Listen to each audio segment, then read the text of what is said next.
হুজুর তাড়াতাড়ি আসেন, ওই দিক তো প্রোগ্রাম শুরু হয়ে গেছে, দেখলেনই তো। হ্যাঁ, তাড়াতাড়ি তো যাওয়া লাগবে, চলো খুব তাড়াতাড়ি যাওয়া লাগবে। আচ্ছা, ওটা রাহিম ভাই আর হুজুর আসতেছে না? ওরা তো হন্তদন্ত হয়ে কোথায় যাচ্ছে? আসসালামু আলাইকুম। ওয়ালাইকুম আসসালাম। কোথায় যাচ্ছেন আপনারা? এই ভাই, এই যে ফিলিস্তিন নিয়ে মিছিল হচ্ছে, শুনে যাচ্ছে ভাই। আপনারা জানেন না যে ফিলিস্তিনের শিশুরা, ফিলিস্তিনের মানুষজন অন্যায়ভাবে মারা যাচ্ছে, তাদের উপর অন্যায়ভাবে জুলুম করা হচ্ছে, নির্যাতন করা হচ্ছে। তারই পরিপ্রেক্ষিতে আমরা হচ্ছে একটা মিছিল মিটিং এর আয়োজন করেছি। ওখানে হচ্ছে ইসরায়েলের বিপক্ষে আর ফিলিস্তিনের পক্ষে আমরা একটা সমাবেশ রাখছিলাম। আপনিও চলেন, আসেন, আপনিও আসেন, একসাথে যাই। ওরা মায়ের খাচ্ছে, ওরা যুদ্ধ করতেছে, তাতে আমার কি? আমি খাচ্ছি, যাচ্ছি, ঘুরে বেড়াচ্ছি, তাতে আমাদের কি? এই কি কোনো কথা বলেন ভাই আপনি? ওরা মুসলিম না, ওরা হচ্ছে আমাদের মুসলিম ভাই।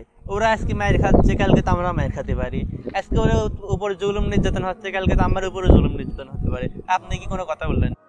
ভাই আপনি মুসলমান হয়ে একটা কথা বললেন না।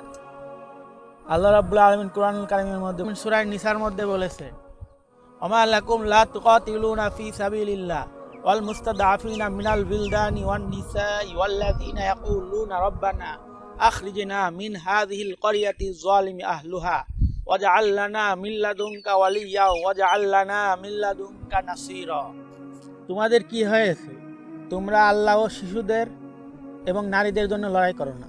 আর ভাই আপনি বলতেছেন যে আমি তো খাচ্ছি যাচ্ছি, ভালোই আছি, কই আমার তো সমস্যা নেই। এটা কি কোনো মুসলমানের কথা হতে পারে? এটা কোনো মুসলমানের কথা হতে পারে না। এই ব্যাপারে রাসূলুল্লাহ সাল্লাল্লাহু আলাইহি সাল্লাম বলেছে, যদি কেউ অন্যায় দেখেও চুপ থাকে তাহলে সে নিজেও অপরাধী। সুনানে আবু দাউদ। আর ভাই, আমরা যদি এখন মনে করেন কোনো প্রতিবাদ না করি, তাহলে এই অন্যায়টা শুধু বাড়তেই থাকবে। আর বাড়তে বাড়তে সেই ফিলিস্তিনিদের থেকে আমাদের উপরে অন্যায়টা চলে আসবে। এই অন্যায়টা আমাদের পর্যন্ত পৌঁছাতে কিন্তু খুব বেশি সময় লাগবে না। আর ভাই, এই বিষয়ে আরেকটি হাদিস উল্লেখ করা হয়েছে, যেখানে রাসূলুল্লাহ সাল্লাল্লাহু আলাইহি সাল্লাম বলেছেন যে খোরশান, আর খোরশান হচ্ছে আফগানিস্তানের একটি অঞ্চল।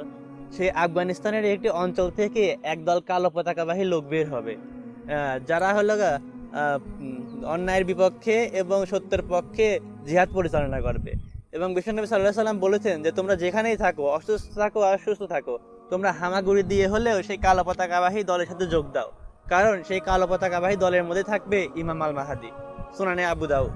ভাই, এই কালা পতাকাবাহী এটা কোন দল? ভাই এটা হলো সত্যের পক্ষে আর অন্যায়ের বিপক্ষে জিহাদ পরিচালনার কারণে একটি দল। ভাই, আমার ভুলটা আমি বুঝতে পারছি, চলেন আমরা ফিলিস্তিনের জন্য সুদ তুলি আর আমরা এটার প্রতিবাদ করি, চলেন। জি ভাই, ঠিকই বলেছেন, আসেন।